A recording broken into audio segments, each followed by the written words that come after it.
MIN 뉴스입니다. 2부 시작합니다. 1단계 내부 통제 시스템의 역할.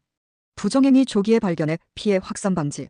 내부 통제 시스템의 1단계는 일반적인 조직의 개통, 즉 개선의 명령 개통이다. 일상적인 조직 업무를 수행하는 조직 개통이 실제 내부 부정행위 발생을 원천적으로 막는 주요 시스템인 셈이다. 내부 부정은 조직 업무의 비정상적인 수행과 관련이 있으므로 조직의 업무 수행 과정이 올바른지 파악한다. 윤리나 법적인 이슈도 검토 대상이다. 특정 부서에 근무하는 직원들이 오랜 관행으로 처리하는 업무도 처리 절차나 규정을 위반하고 있는지 판단해야 한다. 신입사원이나 신규 전입자의 눈에는 비정상적인 절차가 보이는 법이다.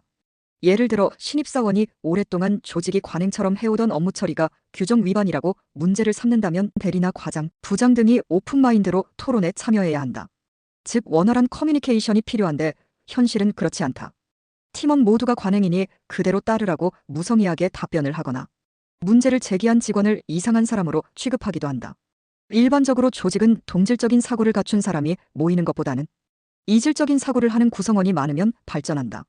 합리적인 조직이라면 직원 중 누구라도 문제 제기를 심각하게 받아들이고 해소시키려고 노력해야 한다. 국가정보전략연구소가 교육과 훈련이 중요하다고 판단한 이유다.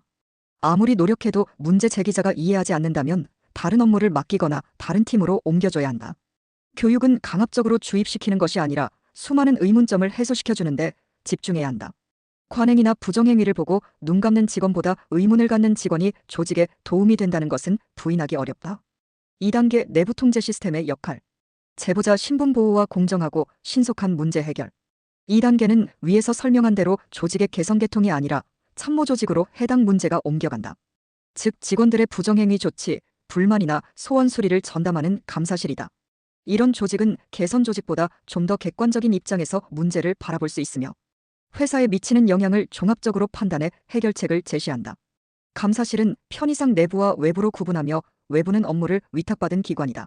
먼저 기업 내부의 감사실에서 기명이나 무기명으로 제출된 내용이나 본인이 직접 상담을 하러 온 경우에 적절하게 대처를 잘해야 한다. 특히 본인이 직접 상담을 하러 온 경우에는 비밀 유지나 신분 보호 등의 만전을 기하는 것이 좋다. 이 경우는 본인의 의지가 강하다는 것을 나타내므로 잘못 대응할 경우 바로 다음 단계의 행동으로 넘어갈 여지가 많기 때문이다. 감사실의 직원도 직원이기 때문에 경영진, 해당 부서나 팀에 문제를 알려주거나 문제 제기자의 신분을 유출하게 되면 당사자는 심리적으로 공황 상태에 빠지게 된다. 세상에 믿을 사람이 없다는 식이 된다. 아무래도 감사실 직원도 회사에 녹을 받고 있는 입장에서 중립적인 입장을 견지하기 어렵다는 사실을 간파한 기업들은 이런 소원 수리 업무 자체를 외부의 제3자에게 맡기기도 한다.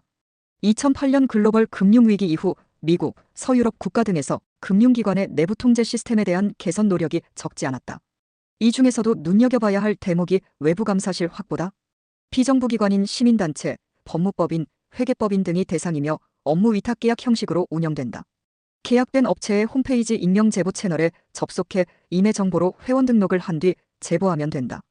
이 제보 내용은 해당 기관의 준법감시실로 자동 통보되지만 제보자의 신원을 확인하지 못하도록 조치한다.